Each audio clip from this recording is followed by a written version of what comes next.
ভাই আসসালামু আলাইকুম। ওয়ালাইকুম আসসালাম। কেমন আছেন? জি ভালো। আপনি ভালো আছেন? জি আলহামদুলিল্লাহ। কোথায় থেকে এসেছেন? আমার বাসা জিগাতলা মিতালি রোড। আচ্ছা, জিগাতলায়। এই জি। যে জিগাতলায় জাকের ডেইরি ফার্মের একটা দোকান উদ্বোধন হলো। কেমন লাগতেছে?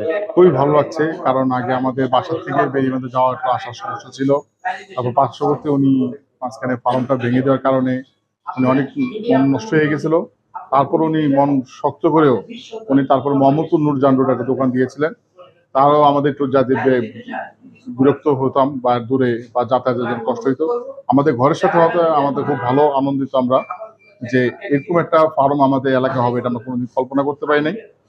আর খাওয়ার মান অত্যন্ত খুব ভালো। এই জায়গায় কোনো বাসি কোনো মিষ্টি থাকে না। প্রতিদিনের মিষ্টি প্রতিদিন টাটকা থাকে। আর আমি সবসময় এই মিষ্টি বা যেকোনো পণ্য এই জায়গায় নিয়ে আমি অত্যন্ত আনন্দিত, গর্বিত। কি কি পণ্য পাওয়া যাচ্ছে এখানে? মিষ্টি, বেকারি আইটেম, বিস্কুট,